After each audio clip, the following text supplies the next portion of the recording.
চাঁপাইনবাবগঞ্জ জেলার শিবগঞ্জ উপজেলায় দুর্লভপুর ইউনিয়নের পদ্মাপাড়ের সীমান্ত এলাকায় কুকরিপাড়া গ্রামে বসবাসরত স্থানীয় ৩০০ জন শীতার্ত ও অসহায় মানুষের মাঝে ৩০০ শীতবস্ত্র কম্বল বিতরণ করা হয়েছে।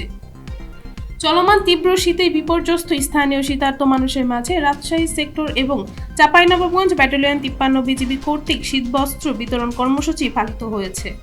উক্ত শীতবস্ত্র বিতরণ কর্মসূচিতে প্রধান অতিথি হিসেবে উপস্থিত ছিলেন কর্নেল সৈয়দ কামাল হোসেন, পিএসসি উপমহাপরিচালক সেক্টর কমান্ডার সেক্টর সদর দপ্তর রাজশাহী। এ সময় তিনি বলেন, বর্ডার গার্ড বাংলাদেশ সীমান্তের অতন্ত্র প্রহরী হিসেবে দেশের সার্বভৌমত্ব রক্ষা, সীমান্ত সুরক্ষা, চোরাচালান প্রতিরোধে দমনে নিরলসভাবে কাজ করে যাচ্ছে।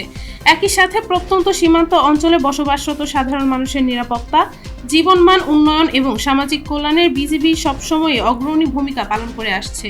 এ সময় চাঁপাইনবাবগঞ্জ ব্যাটালিয়ন ৫৩ বিজিবি এর অধিনায়ক লেফটেন্যান্ট কর্নেল কাজী মোস্তাফিজুর রহমান, পিএসসি, স্থানীয় গণ্যমান্য ব্যক্তিবর্গ উপস্থিত ছিলেন।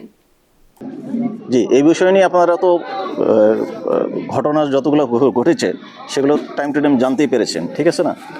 তো আমাদের যেই কাজটা সেটা হচ্ছে আমরা জনসংযোগ বাড়াচ্ছি। এলাকাতে আমরা কিন্তু নিরাপত্তার দায়িত্বের পাশাপাশি প্রতিটা জায়গায় যে আমরা তাদেরকে জনসচেতনমূলক বক্তব্য দিচ্ছি, তারা যেন এই সমস্ত কাজ না করে এবং এর থেকে বিরত থাকে, সেগুলো আমরা প্রচেষ্টায় আছি এবং সেই জন্য আমরা আমাদের দায়িত্ব এবং ডিউটিও বাড়িয়েছি যাতে তারা এই ধরনের কাজ না করতে পারে।